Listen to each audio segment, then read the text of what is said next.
Hi everybody, and welcome back to Every Stitch Counts.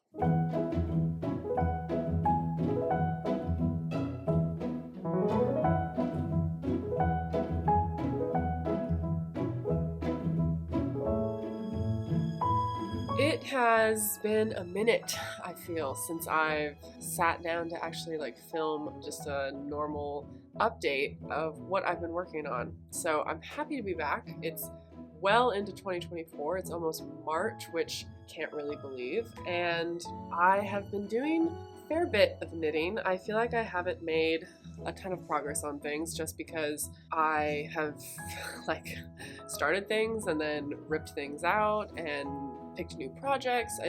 I've maybe been struggling a bit to find my mojo with my knitting at the beginning of this year, but onward and upwards. I have high hopes that I will get past it and get through some of these things and just start cranking out some stuff. The other reason I have not been knitting as much as of late is these dang books. I don't know if any of you are big readers, but I enjoy reading. I typically keep it to audiobooks so that I can multitask, but my best friend sent me a fantasy series that is written by Sarah J. Maas, which I have not read her stuff before, but she does a lot of fantasy, and these books have been taking over my life. I read the first one. Oh, and by the way, it's called, the series is called A Court of Thorns and Roses, for any of you that are interested. So you might be seeing a little bit less knitting from me because I've turned a little bit into a bookworm, which I really like to read, but I don't typically read physical books because I can't really do that at the same time as my knitting, and I don't like to sacrifice one for the other. So, but if any of you have read these, don't leave any spoilers in the comments, but tell me how much you love them because they're so good. But I won't bore you with that because I know you're not really here to hear about the books that I read, even though I think that's interesting. I know you're here for the knitting. The first thing that I finished in 2024 was my Talvinen sweater. This sweater went through quite a few different, well, I guess not quite a few, but I feel like this sweater just took me a while. I can't even remember when I started this last year, but it's so pretty. The color is just, I just love it so much. So a couple things about this. I'll insert the footage of me trying it on. I think this fits me pretty well, which is kind of a shock for me because for those of you that go back that far and have watched that episode, when I first started this, I got through the yoke, and I think I was knitting a size 3. I got through the yoke and it was way too small. I blocked it and it was still too small, and so I ripped back the whole yoke and all the way back to the neckline, added a few extra stitches along the neckline to increase my size, and I fudged my stitch count somewhere along the lines, but I ended up somewhere between the 3rd and 4th size for the yoke portion of this, and that really helped a lot in terms of the fit. You'll see in the footage, it's not tight across my shoulders at all. I have a lot of room in the yoke, which I really like in the armpit depth, which I'm a big fan of. I don't think it looks too big, which I was definitely a little bit concerned about because it felt just huge, but when it's on, it actually, I don't think looks too big. So the yarn that I used for this was the first time I had used Rauma Phenol yarn, which is a fingering sport weight yarn from Norway. It's it is rustic, but I feel like it's soft. This yarn washed up so nice. It was so great for color work. It has this really great halo effect for color work, which halo is just, it has little fibers that kind of stick out from it after you wash it, and it just softens things. It just softens color work, and it makes it look less like you have just a random yarn in there that's a different color, and it really makes it all meld together and look like one piece of fabric, which is just really a really nice effect. I loved working with this yarn. I can see myself using it a lot in the future. It has washed up amazingly. It's bloomed amazingly. It's not like baby material soft, but I could definitely wear this next to my skin. I have a slightly higher tolerance maybe than the average person when it comes to that. It's not itchy. Like it's textured. It's a textured fabric, but it's not itchy by any means. I have worn this a lot already. If you follow me on Instagram, you would have seen I've worn this quite a few times already. So that's on the yarn. I highly recommend it. Rama, sponsor me. No, just kidding. Nowhere near that level yet, but I loved working with the yarn, and I really am curious what some of their other yarns are like. I know they have like a DK weight yarn, they have a worsted weight yarn, I believe, and then a couple other bases. And actually, my favorite local knit shop carries a lot of their yarns, so I will definitely probably be looking for something in the future to make with them, because this was just such a joy. The modifications that I made, I feel were not very dramatic. They weren't very drastic, but I did make quite a few. So I'm just going to talk through what I did, because when I look at this pattern on, say, Ravelry, and I look at the projects, it's pretty hit or miss if I liked the finished product of what people made. I've heard that feedback quite a bit with Caitlin's patterns, just that, you know, she has very oversized design a lot of the time. Sometimes they come out way too big for people, and sometimes the fit, like the necklines are pretty large. I don't know. I think a lot of it probably comes down to the yarn that people use. That does so much when you're pairing the yarn with the pattern, because if you have a really wide boat neck, for example, but you don't choose a yarn that has more strength and structure, that boat neck is probably going to like stretch and be too big. And that's not necessarily a fault of the design. It's more a fault of like the material that you chose to make that fabric with. So I've heard mixed opinions on those patterns. What I did was I really didn't want my neckline to be big, like bigger than it was supposed to. So I decided to just fold over my neckline, and then I believe I knit it down. So the seam in here that you see, rather than stitching it down with like a needle and thread, I just folded the fabric and joined it together with a row of knit stitches along the bottom there. And that's how you can fold it over without sewing it down. And the difference between doing that and just sewing it down with like a basting stitch is it's a bit stretchier if you do it this way. Sometimes if you stitch necklines down, it like really adds a lot of structure. And I knew I didn't want it like that tight. I still wanted it to be able to like stretch and move with me. So that's the first thing I did. I just folded the neckline down. I told you what I did for the yoke, which was basically just making it a bit bigger. And then I did knit. My yoke depth was longer than the pattern indicated. I couldn't really tell you how much, because honestly, I knit it to the length it was supposed to be knit, and then I knew it was too short. And so then I just knit until like it fit me. I didn't really measure it. I was just knitting. I would do like an inch or two.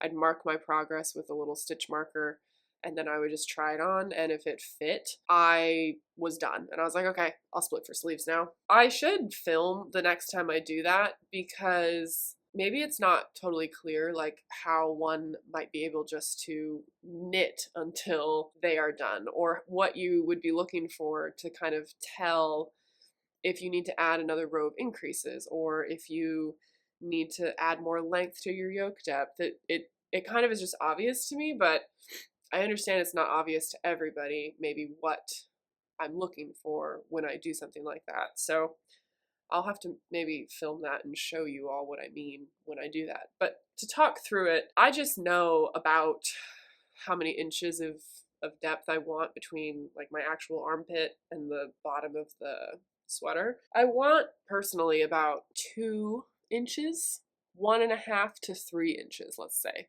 depending on like the overall fit of the garment. I knew this was going to be big, like width wise, and so I wanted, it would be weird looking if it was bigger width wise, but then it was like super shot up into my armpit.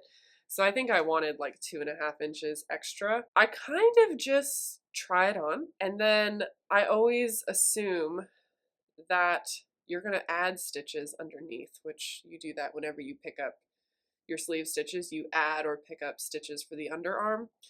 And so I'm not really, like when I try on the yoke, I'm not really pulling at it at all. I'm kind of just like holding it, and I'm thinking, okay, it's on. About where does it hit me? Does it hit me like right here? Does it hit me a little bit further down? Does it hit too far down? And I kind of just guesstimate. And I guess at this point I just know kind of what will fit me and what won't. So I split for sleeves, which I had to take into account the extra stitches that I added for the yoke. Two things. When I added the extra stitches for the yoke, I had to make sure that I added them evenly so that the increases would fall in between the eagles. And so it didn't really matter like how many you could have added. I didn't want to think too hard about it, so I just added an extra stitch basically for every eagle. And that way, when I was looking at my chart, all I would have to do is know, okay, I added an extra stitch on the, let's say, the facing side of the eagle, so the side that had the face on it. So anytime I got to that portion of the chart, say for example it said knit 5 in your main color, I would just know that that means for me knit 6 because I've added an extra stitch there. So there's that. And then I knew I'd have to evenly divide those stitches between the arm and the body. I didn't really want bigger arms. I felt like, just based on trying it on, that the arms were gonna fit. I think all I did, I counted how many stitches I had. I just took the number of stitches that I increased. So I was originally knitting a size 3. Let's just say I increased 20 stitches. I looked at the original pattern and I saw, again, we're just using examples. So say the original pattern at a size 3 said that I needed to have 100 stitches for the arm, and I don't know, 125 stitches for each side of the body, so front and back. And then I increased 20 stitches. So the question would be, how do I evenly distribute those stitches onto the body? The easiest way to do it is add them under the underarm, and then do I need to pick up fewer stitches under the underarm to account for the fact that I have more stitches than I would have for like the original size 3? So I think all I did it pretty randomly. I'm gonna be pretty honest with you because the bottom of this is just plain stockinette, so there's no pattern to worry about. And I knew I didn't want to do color work on the bottom of this. So I think I just did like 4 extra stitches for each arm, and then like 6 extra stitches for the front and the back. And that's how I like distributed that. And then the arms, I didn't do all the increases for the arm. I did 3 decreases for the arm, and all I did for that was mark with a marker where I had done them. Again, kind of just by feel, like I didn't really look at the pattern after I finished the color work. I kind of just went for it, which it's just straight knitting for the most part. But I just knit maybe like 5 inches down the arm, and then I started decreasing. I like to start decreasing like mid this part of my arm, like the upper, I guess 4th of my arm. And that just kind of makes sense to me. I have pretty like straight arms. They're like not a whole lot of variation, but I just wanted an ever so slight decrease, but still pretty straight. So I just marked where I started so that I could match it on the other side.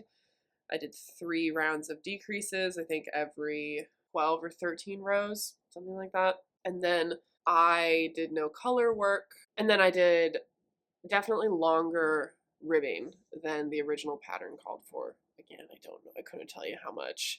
I just did it the way that I thought I would like it. And then I bound off on just a regular bind off.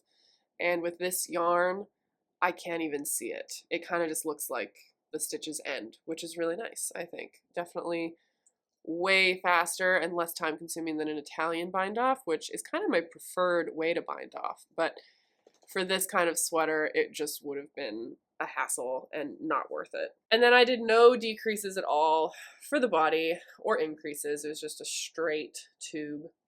And then same thing. I wanted the ribbing length to be pretty much the same on the bottom of the hem of the sweater and the arm. That's my Talvinen sweater. I have to say also, the yarn that I used, I mean, I'm just gonna keep bragging on it. It has such a nice drape to it. It keeps me so warm, which is so surprising considering how lightweight it is. And I have to say, I really enjoyed not carrying this with like any kind of mohair or anything. I've been carrying 2 threads with a lot of the sweaters I feel like I've been making. And while it can be a really nice effect, it does increase the cost of things so much to carry it with like suri or mohair. And that's like, it's nice if it's been really nice when I've been able to afford that and do that with some of my sweaters. It does, again, like soften it in a way that I think just elevates the final product. But I thought the final look of this was really nice, and it was just really nice to not do that, and it made this project like way more affordable.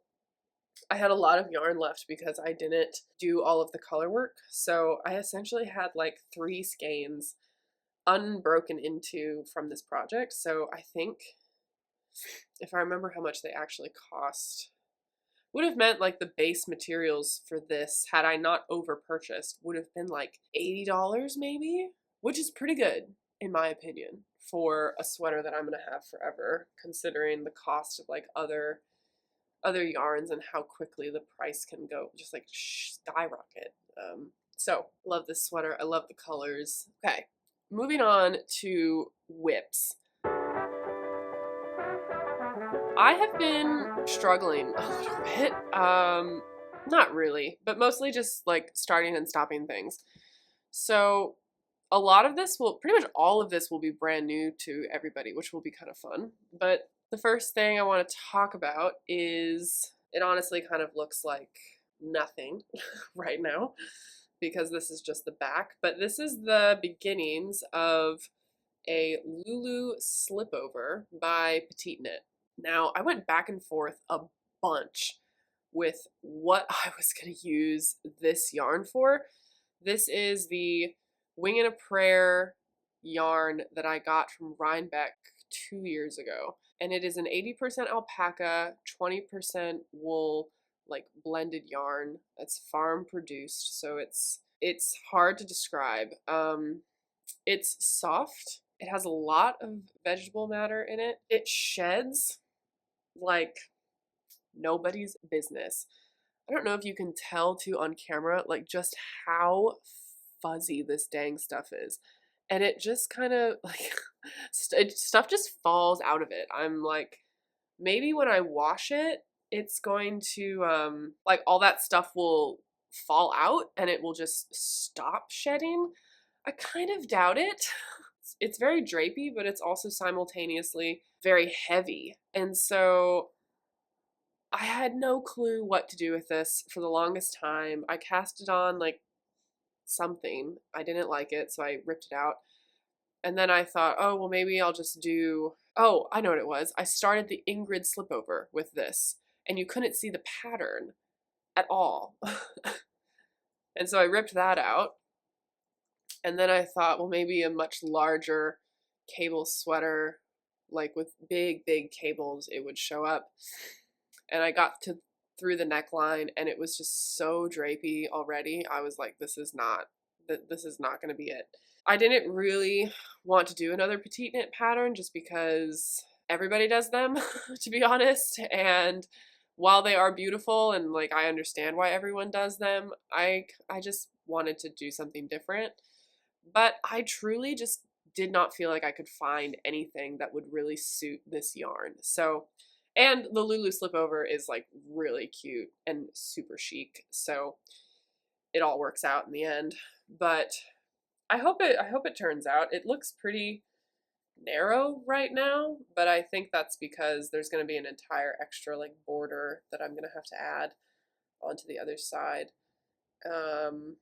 I've made no modifications to this, and I don't think I will need to. It's pretty straightforward, and it's very fast. That's all I have to say about it, really. I'm not starting this one over. Like, this one will finish, and I will have this. And I do think that once it gets washed, hopefully it will even out, and all of this stuff, I don't even know if you can see that, but like all this stuff that's in this fabric will come out.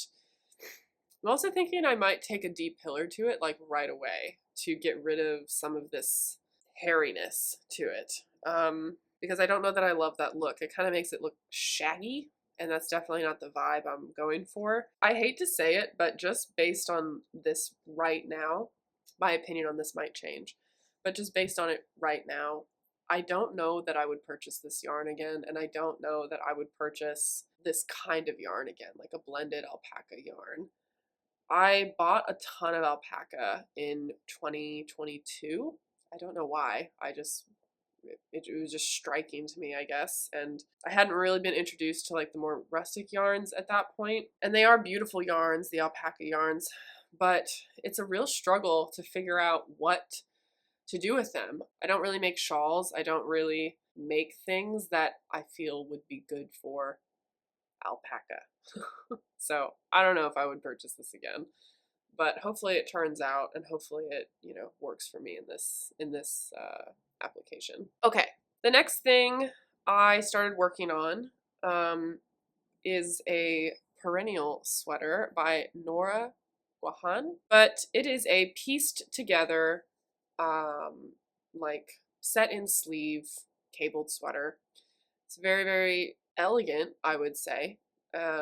It's been on my radar for quite a while, actually. I saw it, I think I might have seen it on Instagram first, like years ago, and I just really, really loved the design of it, but I kind of put it off because it was knit in pieces, and I didn't really want to do that. But I'm getting over that because I just had this aha moment. I was like, you know, maybe it won't work, but why would I go to all the trouble to hand seam this together when I have a sewing machine? Like maybe maybe it wouldn't work, maybe it will pull the stitches too much, but I feel pretty confident that I could mess with the tension on my machine enough to where it would just like act as I was steeking something, and I feel like I could figure that out, and that would be way sturdier even potentially than me hand stitching it. So that even just idea kind of inspired me to just cast it on, because I really love the yarn that I have for it. It is by Jill Draper, and it is her Kingston base, which is like a very, very tweedy 3-ply DK weight. I believe it's Targhee, or maybe just US spun wool. I can't recall. But I bought this base at Maryland Sheep and Wool, actually, the very first year that I was there. And I just thought it was so pretty. And while it is really pretty, I have kind of been at a loss for what to make with it, because it felt like it needed something a bit more special than just a plain sweater, but I just didn't know what that was.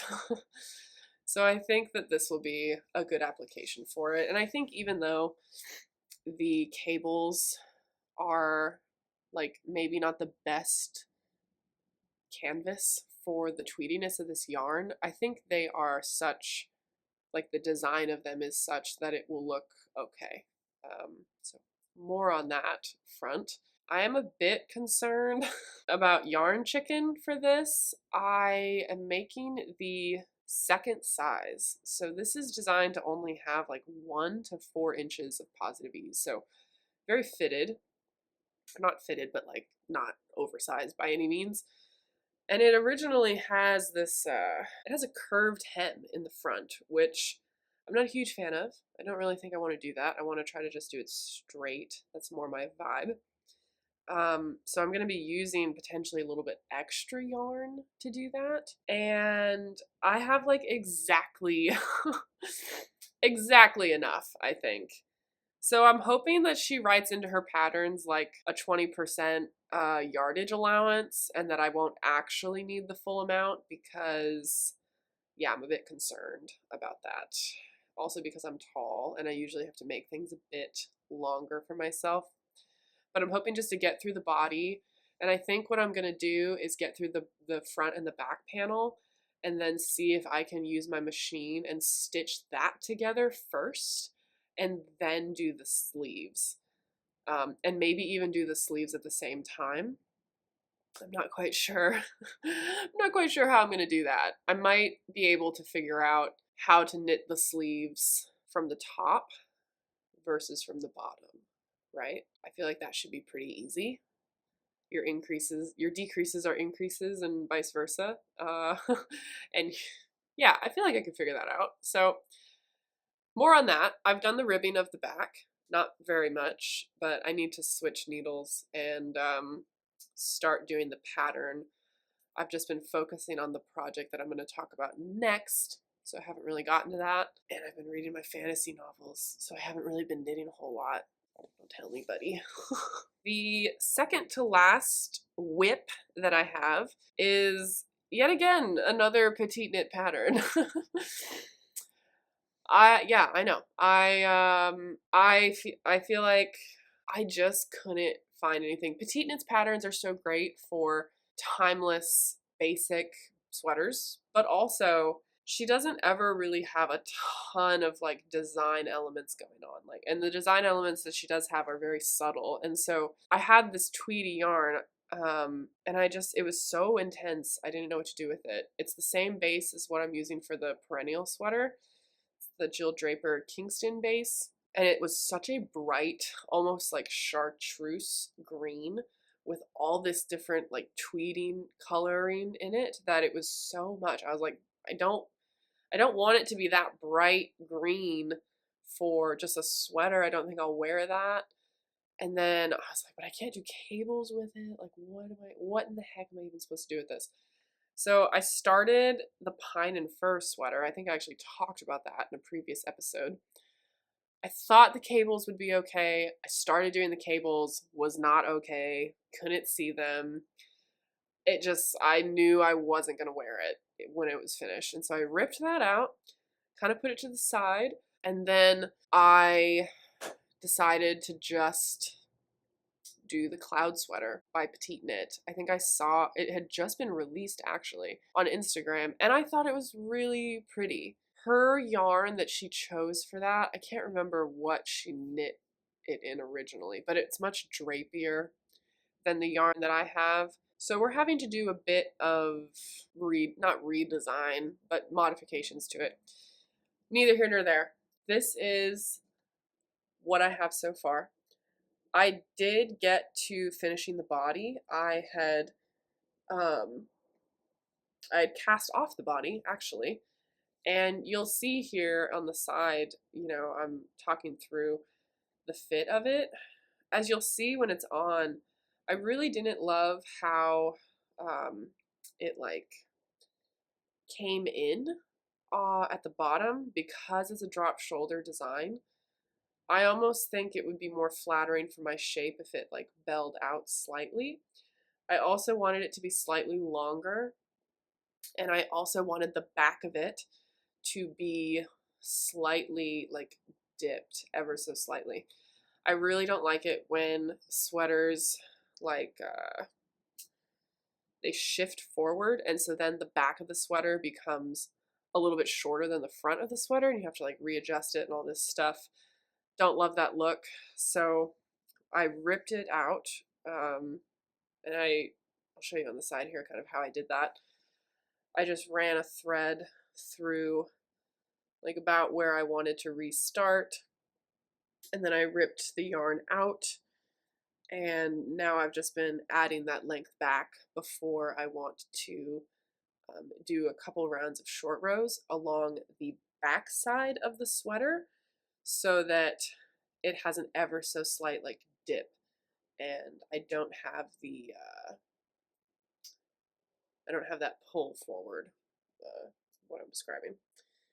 And so all I did I haven't done the short rows yet, but essentially all I did was along where my front is, I've just added markers where I want that short row to be. So I don't want it to awkwardly like just be a divot in the back of it. I want it to like flow gently from the front to the back. So I want that short row to start a little bit indented into the front panel of the sweater. So I've just marked where I want that to be. And I think, I mean, 4 rows in this gauge is like just under an inch. Well, maybe it's more like 3/4 of an inch, half an inch, which I think is all I really need. I don't want to do too much because I think it will like start to buckle funny. So I think I would just do like a short row, and then another short row and go back and forth. And so that would give me 4 extra rows of length that I've, gently added to create this nice bell curve almost in the back of the sweater. And then I'll just do the rest of the ribbing as I would have, and then the sweater will have that nice curve and it will be slightly longer, which I think will be more flattering for this sweater anyway, because it is very boxy and I just didn't like where it hit me on my hips. It made me look short, if you can imagine that. As far as the sweater itself, I really like it. It's much drapier than I thought it would be. You might have noticed I'm holding it with something. I am holding it with the Jill Draper Kingston, and then I have Surrey from the Lamb Kid. It is like a green mossy base. And I think the benefit of holding these together was, one, it just softened a pretty stiff yarn. I think the Jill Draper yarn is very stiff, and I don't know how to describe how it looks. Like it needed to either be a very structured sweater or it needed something to soften it so that it would maybe work for more designs. And I think the Surrey really softened it and made it look not quite so intense. It still is a pretty intense, like mossy green. So if you're not into that, this might not be for you. But I really like this color.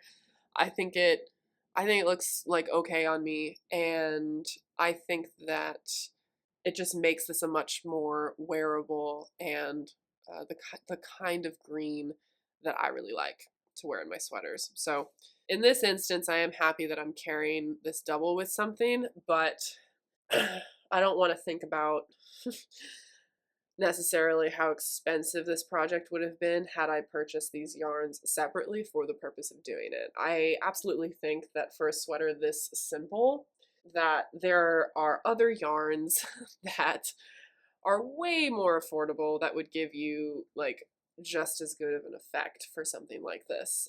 This is not a complex sweater at all, and it's knit up really fast. So there are definitely other yarns that would be just as good to use for something like this. But that is my cloud sweater.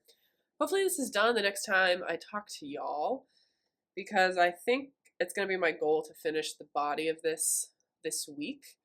And then the sleeves I think will just like fly by. So hopefully this will be my next finished sweater of 2024. My last whip of this episode. Haven't gotten very far. Do you remember the shawl that I was going to make with my mom with that mustard colored yarn? If you don't, allow me to jog your memory. We had both purchased this base, which is the Biche Bouche Petite Lamb's wool from Le Mercier on Bainbridge. And then we also purchased some like misdyed yarn from the Lamb Kid, and this is their Surrey base. It's the same thing I'm holding for my cloud sweater. Originally, we were going to make a free pattern that the Lamb Kid produced. It was just like a basic shawl pattern. My mom started hers. I kind of thought about it, and then I decided that I wasn't super inspired by that pattern. So then I decided to work on, I wanted to do something else. And so I picked a lace kind of motif pattern from my 52 weeks of shawls pattern. I started working on that pattern and I realized, yeah, this isn't working for me. I had my stitch count wrong for it. The lace didn't look as good as it did in the photo because my gauge was, significantly larger. So I yet again ripped it out and started over. And I just didn't know what to do with it. I have an awkward amount of yarn. I don't have enough to do like a full-blown, really intense shawl. At least the ones that I was finding that I was attracted to. I didn't have enough for that. And I just wasn't feeling super inspired by stuff. I don't think I'm a shawl girly. There's not really shawls where I'm like, oh my gosh, I need that. So I did find a pattern. It's a free pattern on Pearl Soho. I'll insert the name because honestly, I don't remember it off the top of my head. But all of that information will be over here for you. It's an all over lace pattern. All over lace. It has like this leaf motif, so it looks like there's leaves, kind of crisscrossing all the way up. And it was just a straight scarf, so more of a scarf than a shawl, but they had two sizes available, so you could do like the shawl version, oh my gosh. You do the shawl version, which is much wider, or you could do the scarf version, which was obviously a little bit narrower. And I chose the shawl version because I figured I would just cast it on, do this like lace repeat until I ran out of yarn, and that would be a really lovely, just kind of mindless thing to cast on. And it will be mindless. It's not mindless yet because I haven't memorized the pattern yet and I haven't gotten very far. But this is how far I've gotten. So really not far. I mean, you can't even really see what the pattern's going to look like, but this chunk, this is actually the right side, even though those are pearl bumps. This is going to be like the leaf, and then these are going to be the little lacy bits in between the leaves. So I really love the color though. And I think I've settled on this pattern. I think this is a good application for the yarn. I think the lace is such that it will still shine even though there's some variation in the color of this yarn. It's really soft. And I think even though it is shawl length and pretty wide, it's going to like drape and just end up kind of like scooping me up whenever I wear it in the best way. So I'm happy that I finally kind of settled on a direction for this, and now I need to put some time into it so I can memorize the pattern. But hopefully more on this. I'm wanting this to kind of be my traveling project for a while. I have some trips coming up over the next couple months, and I'm thinking maybe this and then maybe something else. But this would be a great project just to have on the road because it's pretty mindless once you recognize the pattern. But that is all she wrote. I feel like maybe I was a bit scattered, but it's been a long day. I've been up since 5:30 working, and I knew I wanted to get this filmed before the daylight was gone. So y'all know by now that any details I didn't actually speak, I try to put all that in the information on the side of the screen so that you can at least go back and see what I use, because I don't know that I always want to regurgitate every single detail of what I'm talking about. I don't know that that's the most enjoyable for me or for you guys. I mean, there's only so many times you can say oh, this is my cloud sweater, these are the yarns I'm using. I think it's a bit more interesting hearing about people's process and the problems that they've run into and maybe how they've addressed those problems. So hopefully that's enjoyable for you and not too chaotic for your viewing pleasure. I always love sitting down to do these. It's a really great kind of milestone to have on the forefront and in the future, because it really does motivate me to keep my hands involved in all these different projects, even though I've been reading all this fantasy and haven't been knitting. I do always kind of have it in the back of my head as a goal of like, I have to keep working on these things because I want to have something to talk about with you all. So I hope you're all doing well, and I hope that 2024 is treating you the best way that it can, and that you're all getting to make lots of things that you enjoy, and that you are finding joy in your day-to-day. I really want to take into this year, just personally for myself, like just spirit of contentment and gratitude. I think the whole world is kind of like this, but knitting is no exception. Like, it's so easy to like almost feel stress about it because you're looking online, you're comparing yourself, you're seeing all these other things that people are making, and it's just like, oh my gosh, like I'm not doing that. I haven't even finished the hat that I started like 18 years ago. Like, what am I doing? And it really is such a small thing to try to practice not doing that in regards to like a hobby like knitting. But I think that it permeates the rest of your life. And so I'm trying to do that this year, of just looking at what I do have, what I have made, both in like my hobbies, but then in my personal life as well, and really being grateful for that. So I hope you're all able to do that and not comparing yourself to me or to anyone else, because it's none of their business, frankly. But enough of that. I'll get off my soapbox, right? I'll see you all next time. Bye.